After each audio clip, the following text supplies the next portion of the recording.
Hi എല്ലാവർക്കും സുഖമല്ലേ? അപ്പൊ ഇന്നത്തെ വീഡിയോയിലോട്ട് കിടക്കാം. ഇന്നത്തെ വീഡിയോ എന്ന് പറയുന്നത് ഒരു സാലഡ് പ്രിപ്പറേഷൻ ആണ്. സാലഡ് ഫസ്റ്റ് അതിന് വേണ്ടി ചിക്കൻ വേവിച്ചെടുക്കാം. അപ്പൊ അത് ബട്ടറിലാണ്, ഒരു പാനിൽ ബട്ടർ ഇട്ട് ചിക്കൻ ഇട്ട് അതിനാവശ്യമുള്ള കുരുമുളക് പൊടി ഉപ്പും കൂടി ഇട്ട് നമുക്ക് വേവിച്ചെടുക്കാം. അപ്പോൾ അതിന് ചിക്കനിലുള്ള വെള്ളമൊക്കെ ഒന്ന് ഇറങ്ങുമ്പോഴത്തേക്ക് ആ ടൈമിൽ ആണ് വെജിറ്റബിൾ ആഡ് ചെയ്ത് കൊടുക്കുന്നത്. ഞാനിവിടെ ക്യാരറ്റ്, പീസ്, ബീൻസ് ഈ 3 വെജിറ്റബിളും കൂടെ ആഡ് ചെയ്ത് ഒന്ന് വേവിച്ചെടുക്കുക. അതിനാവശ്യമുള്ള ഉപ്പും ക്രഷ്ഡ് ചില്ലിയാണ് ആഡ് ചെയ്ത് കൊടുക്കുന്നത്.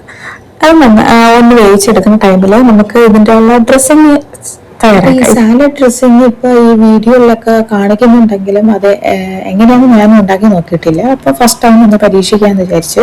അതിനായിട്ട് 2 മുട്ടയുടെ വെള്ളയാണ്, അതും വെളുത്തുള്ളി, ക്രഷ്ഡ് ചില്ലിയും ഉപ്പും പിന്നെ തൈര് ആഡ് ചെയ്തു. തൈര് ഇടാനായിട്ട് എനിക്ക് ഡൗട്ട് ഉണ്ടായിരുന്നത് എങ്ങനെ ടേസ്റ്റ് ഒക്കെ കൊള്ളാമോ എങ്ങനെയാന്ന്. എന്തായാലും ഒരു പരീക്ഷണമല്ലേ, അപ്പൊ അത് ചെയ്യാന്ന് വിചാരിച്ചു. എന്നിട്ട് മിക്സിയിൽ നന്നായിട്ട് അടിച്ചെടുത്തു. പക്ഷെ ടേസ്റ്റ് നല്ല രസമാണ്, നമുക്ക് ഇഷ്ടപ്പെടും.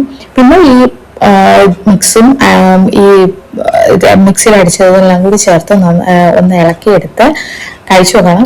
നല്ല ടേസ്റ്റ് ആയിരിക്കും, നിങ്ങൾക്ക് എല്ലാവർക്കും ഇഷ്ടപ്പെടും. ഒന്ന് ട്രൈ ചെയ്ത് നോക്കണം. അപ്പൊ ഇന്നത്തെ വീഡിയോ ഇത്രയേ ഉള്ളൂ. എല്ലാവർക്കും ബൈ.